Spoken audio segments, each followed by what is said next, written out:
Dave, give me the quarterbacks to prioritize this week. It's a week-to-week deal. None of these guys are going to help you rest of season. My favorite is Geno Smith. I love the way that he's been playing, at least 20 fantasy points in 3 of his 4 games. The matchup gets tougher this week against New Orleans. There's no doubt, but I think he's making the most of playing with DK and with Lockett, and they're letting him throw. He's doing a good job, so I don't see that changing. Tannehill's my second favorite one on the list. Garoppolo is third. They are all available in at least 50% of leagues. You might be able to convince me on Bridgewater over Garoppolo. I like the matchup for Garoppolo against Carolina. Bridgewater gets the Jets. All right, so that's Geno Smith against the Saints, and Smith has been playing very well, and he's completing 77% of his passes. Ryan It's Bizarro Tannehill, world. yeah, Ryan He's Tannehill, Bizarro Russell Wilson. yeah, and people, Seattle. I've been just reading a little bit about it this morning. People seem pretty sold on it. I think it's probably a little premature, but he is also number one for you, Jamie. So Dave said these are week to week guys. He said Smith, Ryan Tannehill against Washington, Jimmy Garoppolo against Carolina, and Teddy Bridgewater would be fourth. Do you, Jamie, think Geno Smith has staying power and can help us all year? Yeah, I mean, not as a must-start guy in a 10 or 12 team league, but certainly in a 14-team league and in deeper 12-team formats. I mean, think about where Matthew Stafford is right now, and his struggles and what his offensive line looks like and some of the matchup he has coming up. Geno's doing what we wanted Russ to do for the last couple of years. He's leaning on his 2 top receivers. He made plays with his legs last week. 49 rushing yards is impressive. He can do that. We know he's got that in his arsenal, not to that level on a week-to-week basis, but 15 to 20 rushing yards. He gives you an extra point or two. That's a nice thing. So yeah, I don't mind Geno Smith right now. He's been one of the best surprises so far this season. I would put Kenny Pickett third. With the upside of what he can be. There's another guy that we know is going to use his legs.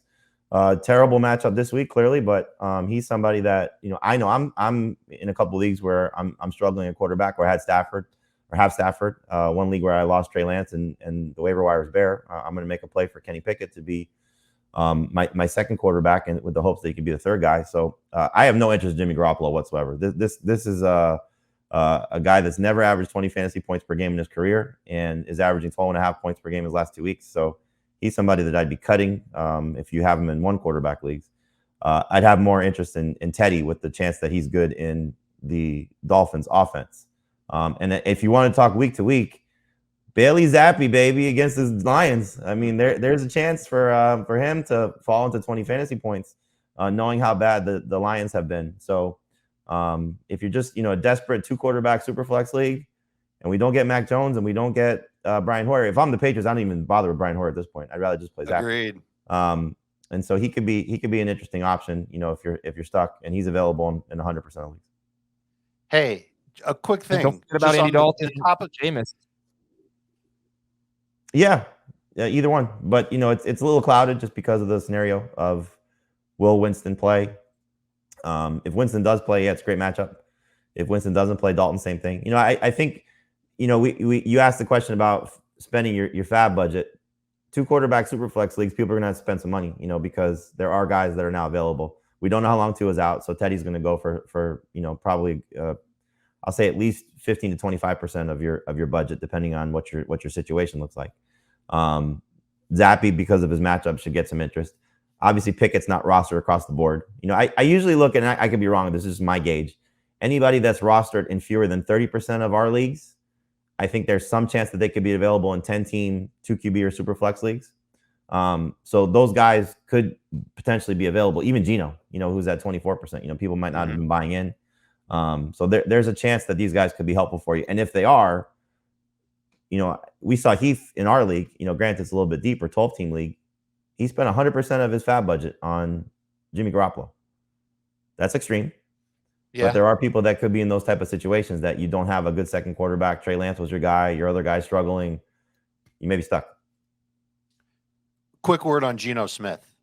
Just as far as the subject of staying power, can he be your guy the rest of the season? I'm looking at his schedule now. And after this match against New Orleans, I'll just give you the next 4 games. Arizona, the Chargers, the Giants, Arizona. I mean, it doesn't get that hard. He's got a game at Tampa Bay. He's got a game against the Rams. Week 17, fantasy championships. He's got the Jets at home. there's some really, really favorable matchups for him for the majority of the year that I think you can kind of maybe buy into a little bit. So if you need a quarterback, Jamie said it, I say it. I think he's the top guy to get. And maybe there is some staying power. Maybe this isn't just a week-to-week deal with him. Let's get some names. We probably talked about this already, but Jamie, who are the top waiver wire priorities at running back? Yeah, for me, it's Algier 1. But, when you see the column on CBSSports.com, you're going to see I have the Falcons guys in one blurb together. So the priority list could be a little bit different depending on how we're going to phrase it here. But Algier would be 1. Latavius Murray would be 2. And Rachaad White would be 3. Now, that being said, I have no problem if you want to take White first to avoid the mess and just have somebody that you're stashing if you don't need to start any of these guys. But I think Algier has an opportunity to take the lead role for the Falcons. But Damian Williams should be factored in. Caleb Huntley should be factored in. For the Broncos, Mike Boone should be factored in. So it's a little bit of a mess. But the top 3 guys would be the situation in Atlanta being Tyler Algier as the lead option. The situation in Denver, I'll give the slight lean toward Latavius Murray. And then Rachaad White. And I have Mark Ingram 4th. I don't think fantasy managers should forget about him because if Alvin Kamara is out and it's Mark Ingram and Tony Jones and Dwayne Washington, Mark Ingram will get a great opportunity against Seattle and could be a difference maker for this week. Like I picked up Ingram in a couple leagues Sunday morning because I was paying attention, unlike Adam. And so I'm not dropping Mark Ingram this week unless there's somebody like absolutely fantastic on the waiver wire. I was paying attention. I was just saying, if you're in California or something like that, and it's 6:30 in the morning, and Kamara is a surprise and active, I felt bad for you. Okay, wide receivers. Dave, the top 3 say surprise and active. It's not like it's 2 minutes before the game starts. You got the news came out 2 hours before that happened. It was 4:30 in the morning in California. The people were sleeping. Look, I appreciate our audience, which is why they're saying that George Pickens isn't available in their leagues because these are serious fantasy players. The people that typically play on our site because, of how the payment structure is for our leagues are typically serious fantasy players. I understand for, the casual fantasy player that doesn't necessarily want to wake up at 4:30 in the morning or 6:30 in the morning to check their lineups. But if you know that you have a player that has some semblance of an issue, you got to be aware of that. Set the alarm. You go back to sleep. Look, I wasn't saying blanket statement, let someone make a move. I was just saying that it's understandable. And if your league wanted to operate that way, I think it would be understandable. Okay. Anyway, George Pickens, I'm assuming is number 1 at wide receiver. Yes. Among what if, I know Michael Gallup is technically over the 65% threshold, but if they're both available, because they're rostered in almost the same amount of leagues, Gallup and Tyler Boyd for that matter, and Robert Woods, who do you, and George Pickens. Okay. How about those 4 right there for the shallower leagues, Woods, Pickens, Gallup, and Boyd. How would you rank them, Dave? Pickens, Gallup. I think I'd go Boyd next over Woods just because I think I like him better this week, but it's close between the 2 of them. I know that no Treylon Burks being there is something that's going to make people excited about Robert Woods, but it's still Robert Woods and it's still the Titans. Okay. It is Washington this week though.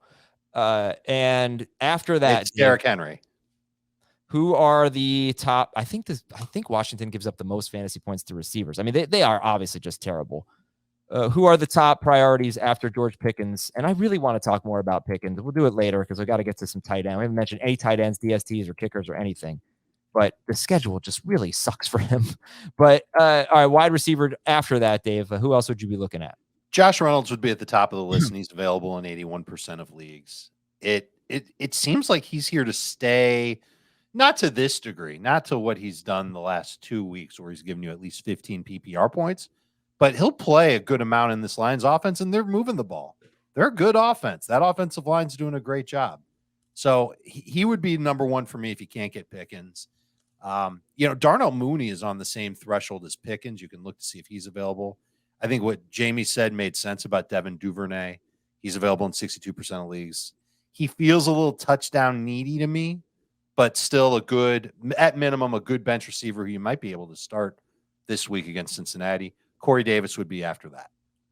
Okay. Jamie, we have not talked about tight ends. That is my fault. Who are the tight ends to look at this week? Good call on Logan Thomas. I'll add him to the list. I don't know why Tyler Conklin continues to get overlooked. I didn't have a monster game against the Steelers in the first game with Zach Wilson, but he still had over 50 yards receiving. He's still not going away.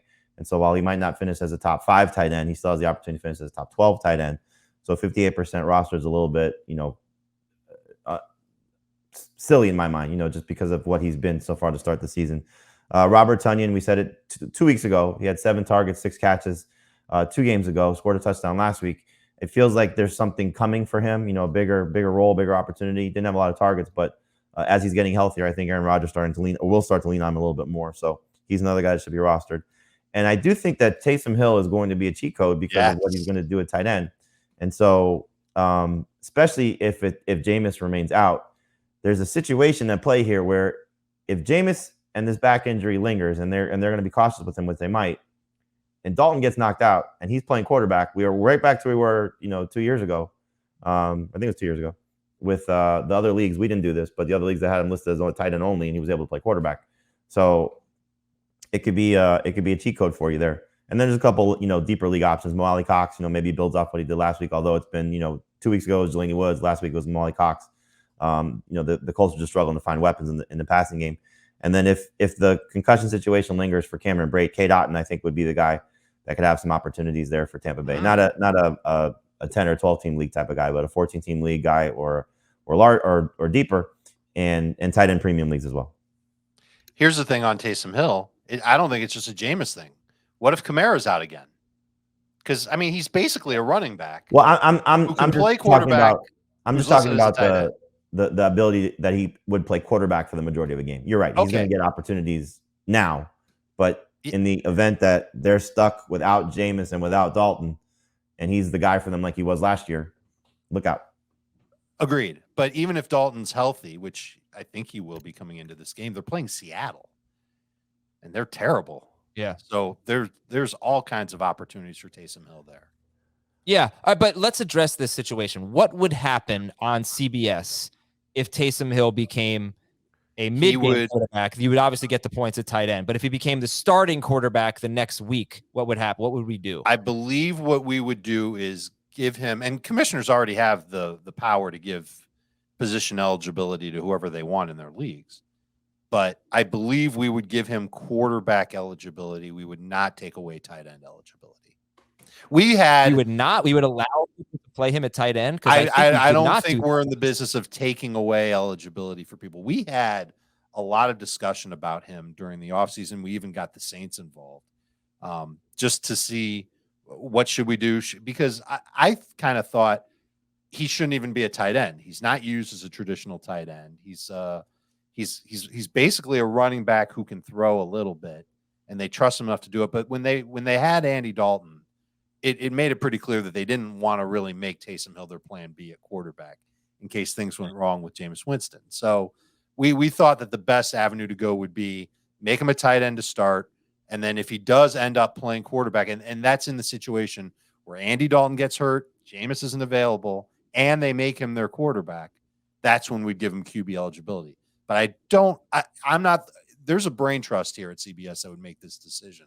It doesn't come down to me or the three of us. But I don't think we've ever taken away a player's position eligibility before in a season, and I don't think we would do it now. Okay. I don't think that when he became the quarterback that people were allowed to start him at tight end, because it made everyone. We didn't have him listed as a tight end. Oh, okay. That was the difference. Right. Okay. It wasn't our leagues. Right. Other sites had him as a tight end. Okay. And the Saints themselves didn't list him as a tight end on their website until after training camp this year. Our conversations with the Saints it was through their media representatives to their coaches is he really going to play tight end, or is he going to have the same role? And they didn't want to give out that information to us because they consider that confidential information.